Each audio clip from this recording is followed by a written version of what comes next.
क्या सचमुच ताजमहल बनाने वाले कारीगरों के हाथ काट दिए गए थे जिससे वो कोई दूसरा ताजमहल ना बना सके? या फिर क्या सच में ताजमहल के नीचे तेजो महाले नाम का मंदिर छिपा है?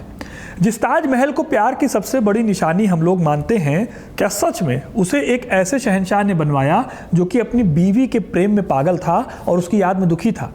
क्योंकि अगर आप सोच कर देखो तो ये वही शहंशाह शाहजहां था जो कि गद्दी हासिल करने के लिए अपने ही परिवार के लोगों को मौत के घाट उतार रहा था। और उससे भी बड़ी बात यह है कि ताजमहल को बनवाया किसने? क्योंकि हमारी तो छोड़िए, मुगलों के इस दावे को अंग्रेज भी नहीं मानते थे। मुगल काल के टाइम पर जब अंग्रेज भारत में आए तो सालों तक वो भी ये नहीं मानते थे कि ताजमहल को शाहजहां ने बनवाया। तो सवाल यह है कि ताजमहल के बारे में हमने जो कुछ सुना, जो कुछ जाना, उसमें सच क्या है और झूठ क्या है? आज के इस वीडियो में हम 5 ऐसे सबसे बड़े दावों और मिथकों की पड़ताल करेंगे जो ताजमहल से जुड़े हैं। इनमें हम इमोशंस पे नहीं जाएंगे, हम डॉक्यूमेंट्स, हिस्ट्री और सबूतों के आधार पर बात करेंगे। तो वीडियो को पूरा देखिएगा, क्योंकि अपना इतिहास नहीं जानोगे तो खुद को कैसे पहचानोगे। दोस्तों, हिस्ट्री कनेक्ट अब स्पॉटिफाई पर भी है। आपको डिस्क्रिप्शन में लिंक मिल जाएगा, वहां पर जाके आप हमारे चैनल को सब्सक्राइब कर सकते हैं, फॉलो कर सकते हैं और हमें आपके सपोर्ट की भी ज़रूरत है। तो सब्सक्राइब जरूर कीजिएगा स्पॉटिफाई पर हिस्ट्री कनेक्ट को। ताजमहल के सच और झूठ की गहराइयों में जाने से पहले हमें उस दौर के माहौल को समझना होगा। 1632 का साल था जब इस इमारत की नींव रखी जा रही थी। इस दौर में मुगल दौलत अपने पीक पर थी। इस दौलत को हासिल करने का एक तरीका जब्ती सिस्टम था। यह वो टैक्स था जिसमें आम किसानों को अपनी फसल का 1/3 हिस्सा सीधे शाही खजाने में जमा करना होता था। लेकिन शाहजहां ने इस टैक्स को बढ़ाकर 1/3 से आधा यानी 50% कर दिया। इस बढ़े हुए टैक्स से मिले खजाने के दम पर शाहजहां ने इस प्रोजेक्ट में लगभग 3 से 5 करोड़ रुपए झोंक दिए। अगर आज के हिसाब से देखें तो यह रकम $1 अरब के आसपास बैठेगी। अब जाहिर है कि इतनी बड़ी रकम सिर्फ एक याद के लिए तो लुटाई नहीं जाती। ऑस्ट्रियन हिस्टोरियन एबा कोच अपनी किताब द कंप्लीट ताजमहल में बताती हैं कि शाहजहां ने करीना का इस्तेमाल किया। ये बाइलेटरल सिमेट्री या एक जैसी दो तरफा बनावट होती है। ये दुनिया पर बादशाह के कंप्लीट कंट्रोल और एक डिवाइन ऑर्डर को दिखाने का तरीका था। सब कुछ परफेक्ट होना ये दिखाता था कि बादशाह का रूल भी एकदम परफेक्ट और बैलेंस्ड है। ताजमहल का लेआउट, इसके बगीचे और इसकी भव्यता, ये सब दुनिया को ये दिखाने के लिए था कि मुगल सल्तनत असल में अजेय है, इसको कोई हरा नहीं सकता। लेकिन दोस्तों, एक इमारत जितनी बड़ी होती है उसके साथ जुड़ने वाली अफवाहें भी उतनी बड़ी हो जाती हैं। आइए जानते हैं उन 5 बड़े मिथकों को जो इस मशहूर से भी ऊपर की इमारत के साथ जुड़े हुए हैं। मिथ नंबर 1, आपने पक्का ये सुना होगा, ये कहानी सुनी होगी कि ताजमहल बनाने वाले लोगों के हाथ काट दिए गए थे। आपको कई टूरिस्ट गाइड ताजमहल के पास ये कहानी सुनाते हुए मिल जाएंगे। कहा जाता है कि ताजमहल पूरा होने के बाद शाहजहां ने उन 20,000 मजदूरों के हाथ कटवा दिए जिन्होंने इसे बनाया था। यहाँ तक कि जो चीफ आर्किटेक्ट था उसकी आंखें भी निकाल ली गई थी ताकि दुनिया में फिर कभी ऐसी कोई इमारत ना बन सके। अब ये सब सुनने में कितना लॉजिकल लगता है। एक बादशाह जो चाहता है कि उसके जैसा काम कोई और करा ही ना पाए। लेकिन जब हम इस पर्टिकुलर दावे के लिए हिस्टोरिकल डेटा देखते हैं तो हमें एक अलग ही कहानी नज़र आती है। मुगल दरबार का एक हिसाब रखा जाता था अलग अलग किताबों में। बादशाहनामा, जो शाहजहां के दौर का ऑफिशियल रिकॉर्ड है, उसमें सुई से लेकर हाथी तक का जिक्र है। लेकिन 20,000 लोगों के हाथ काटे जाने का कोई जिक्र पूरे मुगल आर्काइव में कहीं नहीं मिलता। किसी भी समकालीन यूरोपियन यात्री जो उस वक्त भारत में थे, वो ऐसे किसी भी खौफनाक घटना के बारे में नहीं लिखते। अब जरा इसे एक और लॉजिक से सोचिए। 17वीं सदी में आज की तरह मॉडर्न मशीनें या AI तो होते नहीं थे, इसलिए ये बहुत ही स्किल्ड कारीगर बहुत कीमती भी होते थे। ताजमहल को बनाने के लिए कन्नौज से पत्थर तराशने वाले, बुखारा से फूल पत्ती उकेरने वाले और तुर्की से गुंबद बनाने वाले एक्सपर्ट बुलाए गए थे। अगर शाहजहां अपने ही कारीगरों के हाथ काट देता तो उसके बाद के प्रोजेक्ट्स कौन बनाता? इसी सवाल के जवाब में आपको एक इंटरेस्टिंग बात बताता हूँ। ताजमहल के चीफ आर्किटेक्ट उस्ताद अहमद लाहौरी थे। शाहजहां ने उनके आर्किटेक्ट डिज़ाइन की स्किल से खुश होकर उन्हें नादिरुल असर यानी युग का अजूबा की उपाधि दी थी। जब ताजमहल का काम पूरा हुआ तो शाहजहां ने उनके हाथ नहीं कटवाए, बल्कि दिल्ली का लाल किला, दिल्ली का जामा मस्जिद और शाहजहानाबाद की प्लानिंग में उनको इन्वॉल्व किया। दरअसल हाथ काटने की यह कहानी एक ग्लोबल फोकलोर का हिस्सा है। लोक कथाओं की स्टडी करने वाले स्कॉलर इसे स्टिथ थॉम्सन मोटिव इंडेक्स के तहत रखते हैं। दुनिया भर में ऐसी कई कहानियां हैं जहां राजा किसी अनोखी चीज़ के बनने के बाद उसे बनाने वाले को अंधा कर देता है या अपाहिज कर देता है। ये कहानी सिर्फ उस बिल्डिंग की महानता को बढ़ा चढ़ाकर बताने का एक तरीका थी, लेकिन हाथ कटने की अफवाह के बीच एक और झूठ धीरे धीरे पनप रहा था, जो सीधे तौर पर भारतीयों की काबिलियत पर ही सवाल उठा रहा था। और ये हमारा मिथ नंबर 2 होगा। लेकिन उससे पहले मैं आपको एक और बात बताता हूँ। ताजमहल के सदन गेट के ठीक बाहर एक पूरी बस्ती बसाई गई थी। उस दौर में इस बस्ती को मुमताज़ाबाद कहा जाता था। आज यही इलाका ताजगंज के नाम से मशहूर है। यहाँ जो लोग आज रहते हैं वो ताजमहल बनाने वाले कारीगरों की आज की पीढ़ी है। इन्हीं के पूर्वजों ने ताजमहल बनाया था और आज के दौर में ताजमहल में जो भी मरम्मत का काम होता है उसमें बहुत बड़ा इन्वॉल्वमेंट इन्हीं लोगों का होता है। अब आते हैं झूठ नंबर 2 पर। एक टाइम पर एक बहुत बड़ा झूठ फैलाया गया कि ताजमहल का डिज़ाइन किसी यूरोपियन ने बनवाया था। 18वीं और 19वीं सदी में जब ब्रिटिश हुकूमत भारत में मजबूत होने लगी तो एक नई तरह की थ्योरी सामने आई। आज व्हाट्सएप पर तेजो महाले के मैसेज खूब फैलते हैं, मूवी तक बन चुकी है और इसका भी आधार यही है कि मुगल इतनी बेहतरीन इमारत बना नहीं सकते थे। ये थ्योरी दी थी पीएन ओक नाम के एक राइटर ने। हालांकि पीएन ओक की थ्योरी से बहुत पहले यूरोप के लोगों ने भी एक ऐसी ही साजिश रची थी। इस मिथ की कहानी, यानी कि यूरोप के लोगों ने ताजमहल को बनाया, इस मिथ की कहानी 1640 से शुरू होती है।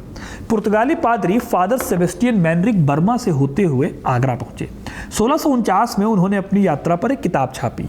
इस किताब में उन्होंने दावा किया कि ताजमहल को इटली के वेनिस शहर के गेरोनिमो वेरोनियो ने डिज़ाइन किया। वेरोनियो की मौत मैनरिक के पहुंचने से ठीक पहले लाहौर में हुई थी। ये किताब लगभग 200 सालों तक अनदेखी रही, इसको किसी ने देखा नहीं। फिर 1880 के दशक में ये कहानी अचानक वायरल हो गई। 1888 में गाइड टू आगरा नाम की एक टूरिस्ट बुकलेट ने इसे सच मानकर छाप दिया। फिर आगरा के पाद्रे सेंटोस कब्रिस्तान में वेरोनियो की कब्र भी मिल गई। इसके बाद तो यूरोपियंस को मजा ही आ गया। ये जुट गए दिखाने के लिए कि दुनिया का 7वां अजूबा इटालियन रेनेसा यानी इटली के पुनर्जागरण की देन है। उनका अहंकार ये मानने को तैयार ही नहीं था कि ईस्ट के लोग इतना शानदार आर्किटेक्चर खड़ा कर सकते हैं। इसी बीच एक और नई थ्योरी आ गई। यूरोप के ही एक दूसरे ग्रुप ने दावा किया कि ताजमहल इटली के वेरोनियो ने नहीं बल्कि फ्रांस के मशहूर जौहरी ऑस्टिन डी बोर्डो ने बनाया है। अब फ्रांस और इटली के विचारकों में ताजमहल का क्रेडिट लेने की होड़ मच गई। 1927 में मैनरिक की किताब के नए ट्रांसलेशन में फ्रांसीसी दावे को झुठलाने के लिए बड़े बड़े नोट लिखे गए। आर्ट हिस्टोरियन जाइल्स टिलोटसन ने अपनी 2008 की किताब ताजमहल में इस पूरे ड्रामे और झूठी कहानियों का गहराई से जिक्र किया है। आज हिस्टोरियंस इन दोनों थ्योरीज को कूड़ेदान में डाल चुके हैं, यानी कि तेजो महाले की थ्योरी और इसके साथ साथ में जो यूरोपियन थ्योरी है उसको भी। मॉडर्न डिस्कवरी और डॉक्यूमेंट से ये पूरी तरह से बात साबित हो चुकी है कि ताजमहल के चीफ आर्किटेक्ट कोई इटालियन या फिर कोई फ्रेंच नहीं बल्कि उस्ताद अहमद लाहौरी थे।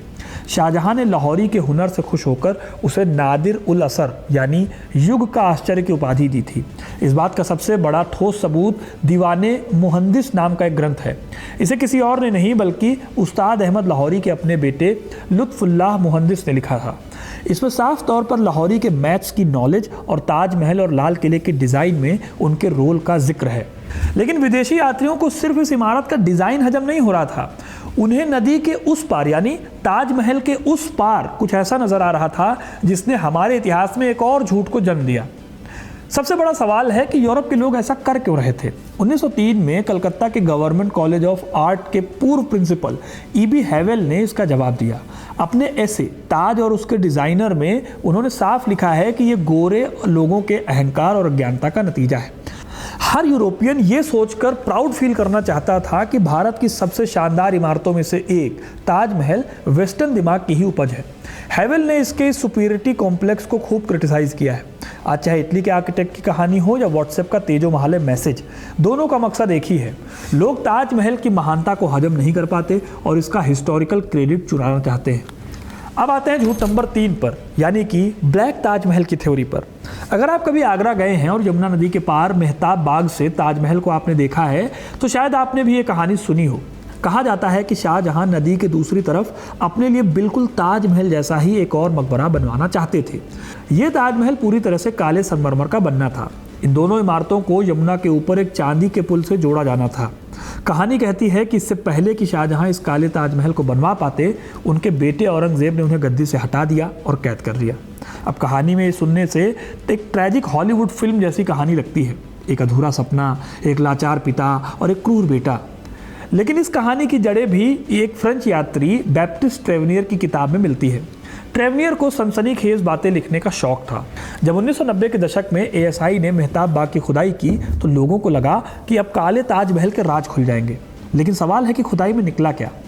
वहाँ कोई भी ऐसा बड़ा फाउंडेशन या नींव नहीं मिली जो एक बहुत बड़े मकबरे का वजन उठा सके। वहाँ कुछ काले पत्थर ज़रूर मिले जिन्हें देखकर शुरुआती लोगों ने काले ताजमहल की थ्योरी गढ़ ली। लेकिन जब साइंटिस्ट ने उन पत्थरों की जांच की तो पता चला कि वो काले पत्थर दरअसल सफ़ेद संगमरमर ही थे। सदियों तक काई, नमी और मौसम की मार सहने की वजह से उनका रंग काला पड़ गया था। इतिहासकारों के मुताबिक मेहताब बाग कोई दूसरी इमारत की जगह नहीं थी, वो ताजमहल के ही कॉम्प्लेक्स का एक अहम हिस्सा था। इतिहासकार एबा कोच ने अपने सर्वे में पाया कि मेहताब बाग में मिला ऑक्टागनल कुंड ताजमहल के मेन गुंबद के एकदम परफेक्ट अलाइनमेंट में है। ये साबित करता है कि ये कोई अलग इमारत की जगह नहीं बल्कि ताजमहल कॉम्प्लेक्स का मून लाइट गार्डन था। इसे सिर्फ इसलिए बनाया गया था ताकि राजा वहां बैठकर पानी में ताजमहल का रिफ्लेक्शन देख सकें। लेकिन रिफ्लेक्शन की शांति के नीचे कुछ ऐसे विवाद पनप रहे थे जो आज की पॉलिटिक्स को भी हिलाकर रख देते हैं। और यहाँ से आता है मिथ नंबर 4। ये मिथ है ताजमहल के तहखाने में बंद 22 कमरों की मिस्ट्री। पिछले कुछ सालों में सोशल मीडिया और व्हाट्सएप की यूनिवर्सिटी ने इस इमारत के इर्द गिर्द एक नया जाल बुना है। कहा जाता है कि ताजमहल के बेसमेंट में 22 कमरे हैं जिन पर हमेशा ताला लगा रहता है। दावा किया जाता है कि इन कमरों के अंदर हिंदू देवी देवताओं की मूर्तियां हैं, टूटे हुए शिवलिंग हैं और कुछ ऐसे सबूत हैं जिन्हें सरकार दुनिया से छिपाना चाहती है। इसे एक बहुत ही बड़ी पॉलिटिकल साजिश की तरह पेश किया जाता है। इस पर एक मूवी भी आई थी, अगर आपको याद हो तो मैंने इस पर वीडियो भी बनाया था। पर चलिए एक बार और इस पर हम बात कर लेते हैं डिटेल में। एक लेखक थे पीएन ओक, जिनके बारे में मैंने अभी थोड़ी देर पहले जिक्र किया। इन्होंने एक किताब लिखी, ताजमहल एक मंदिर है। इस किताब में वो सारी बातें थी जैसे कि तहखाने में छिपे हुए कमरे, हिंदू प्रतीक जो लोगों को एक बढ़िया कॉन्स्पिरेसी मसाला देती हैं। ये मसाला हमारे देश में धड़ल्ले से बिकता भी है। यही वजह है कि ओक की कॉन्स्पिरेसी थ्योरी पर किसी इतिहासकार ने भले ही ध्यान न दिया हो, लेकिन धीरे धीरे 1980 और 90 के दशक में तेजो महाले की कहानी फिर से जिंदा हो गई। कुछ ऑर्गेनाइजेशंस ने इसे दबी हुई सच्चाई बताना शुरू किया और दावा किया कि इतिहासकारों ने इस्लामिक आक्रमणकारियों के डर से असली इतिहास को छिपा दिया।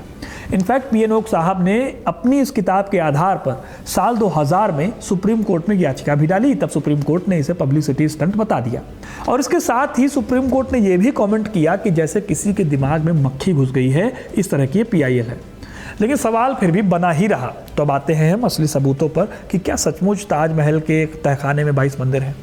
देखिए, शाहजहां के दरबार में कई इतिहासकार थे। इनमें से एक अब्दुल हमीद लाहौरी ने बादशाह नामा में लिखा, 1632 में शाहजहां ने मुमताज़ महल की याद में यमुना किनारे मकबरे का निर्माण आरंभ किया।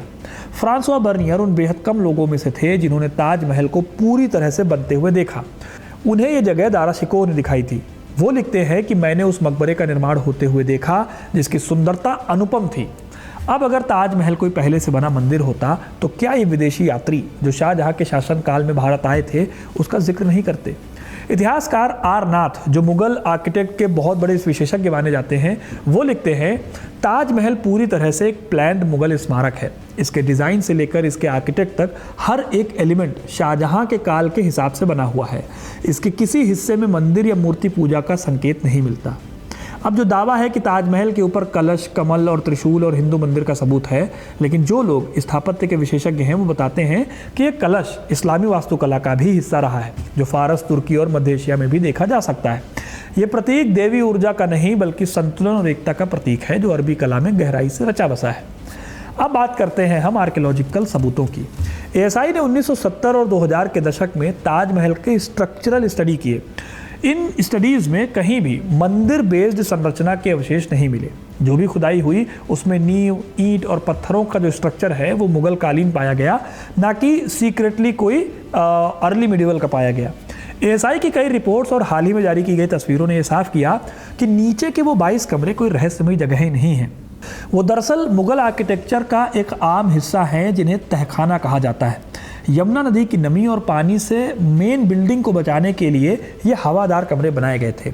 इनमें लकड़ी के दरवाजे लगे थे जो टाइम के साथ ख़राब हो गए, इसलिए एएसआई ने वहाँ ईंटों की दीवारें चुनवा कर उन्हें बंद कर दिया ताकि इमारत की नींव सुरक्षित रहे। वहाँ ना तो कोई मूर्ति है ना कोई ही रहस्य है। एएसआई की वेबसाइट पर जाकर आप उन तहखानों के जो है फ़ोटोज़ भी देख सकते हैं।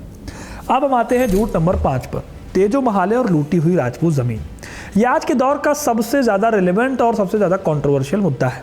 ये मिथ भी पीएन ओक का ही दिया हुआ था, उनकी किताब से ये सारे मिथ निकले हैं। उन्होंने दावा किया कि ताजमहल दरअसल कोई मकबरा है ही नहीं। उनके मुताबिक ये 12वीं सदी में बना भगवान शिव का एक मंदिर था और शाहजहां ने इसे राजपूतों से छीनकर मकबरे में बदल दिया। ये थ्योरी आज के बहुत बड़े पॉलिटिकल हथियार के रूप में इस्तेमाल होती है, लेकिन जब हम आर्काइव्स और लैंग्वेज साइंस के नज़रिए से देखते हैं या लिंग्विस्टिक साइंस के नज़रिए से देखते हैं तो ये दावे ढहरे लगते हैं। सबसे पहली बात तो ये कि शब्द ताज और महल ये संस्कृत के शब्द हैं ही नहीं, ये अरबी और फारसी के आम शब्द हैं जो मुग़लों के दौर में बहुत इस्तेमाल होते हैं।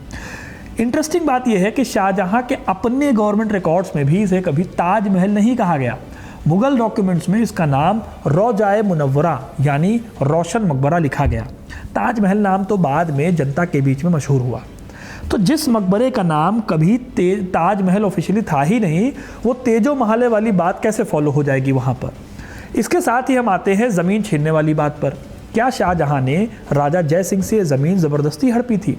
इसका जवाब जयपुर के राजघराने के एक बहुत ही सुरक्षित आर्काइव में मिलता है। वहाँ आज भी 28 दिसंबर 1633 का एक शाही फरमान सुरक्षित रखा हुआ है। इस फरमान को कई इतिहासकारों ने स्टडी किया। इसमें साफ लिखा है कि राजा जय सिंह आगरा में यमुना नदी के किनारे अपनी एक हवेली देने को तैयार थे, लेकिन शाहजहां को अपनी बेगम के लिए एक पाक ज़मीन चाहिए थी। इस्लामी कानून के मुताबिक अगर दफन करने की जगह खरीदी ना गई हो तो उसे शुद्ध नहीं माना जाता। इसीलिए इस ज़मीन के बदले शाहजहां ने राजा जय सिंह को आगरा के बीचों बीच 4 कीमती हवेलियां दी थी। ये एक तरह से पूरी तरह से कानूनी लेन देन था। इसके अलावा एएसआई ने कई बार कोर्ट में हलफनामा दिया है कि इस इमारत की बनावट में हिंदू मंदिर का कोई बड़ा लक्षण हमें देखने को नहीं मिलता। ना तो इसमें कोई गर्भगृह है और ना ही परिक्रमा करने की कोई जगह। कुछ लोग ताजमहल के मुख्य गुंबद पर लगे कलश को देखकर कहते हैं कि ये त्रिशूल है, इसलिए ये मंदिर है, लेकिन वो दरअसल मुगल पॉलिटिक्स की एक चालाकी थी। मुगलों ने भारत पर रूल करने के लिए यहाँ के लोकल सिंबल्स को अपने आर्किटेक्चर में शामिल किया। कमल का फूल और कलश भारतीय प्रतीक थे जिनके ऊपर उन्होंने इस्लामी चांद लगा दिया। ये डिज़ाइन ये बताने के लिए था कि अब मुगलों का राज पूरी तरह से भारतीय हो चुका था। ये कोई मंदिर का सबूत नहीं बल्कि सत्ता को मजबूत करने की एक सोची समझी स्ट्रैटेजी थी। दोस्तों, इतिहास जो है वो बहुत ही कॉम्प्लेक्स होता है। ताजमहल का निर्माण एक तरफ जहां इंसान की कला का सबसे बेहतरीन नमूना है, वहीं दूसरी तरफ इसने मुगल खजाने को इस कदर खाली किया कि एम्पायर की नींव हिल गई। इसी आर्थिक तंगी और सत्ता के लालच ने उस खूनी जंग को जन्म दिया जिसमें औरंगजेब ने अपने ही भाइयों का कत्ल किया और जिस शाहजहां ने ये इमारत बनाई उसे ज़िंदगी के आखिरी 8 साल आगरा के किले में रहकर बिताने पड़े कैद की तरह। आज ताजमहल एक तरफ भारत की पहचान बनकर खड़ा है जो दुनिया भर को अपनी ओर खींचता है, वहीं दूसरी तरफ ये इस बात का भी सबूत है कि ऐतिहासिक इमारतों को कैसे अपने अपने फ़ायदे के लिए तोड़ा मरोड़ा जा सकता है। कभी अंग्रेज इसे अपना बताना चाहते थे, कभी आशिक इसे सिर्फ प्यार की निशानी मानते हैं और आज की पॉलिटिक्स इसे हिंदू मुस्लिम के चश्मे से देखती है।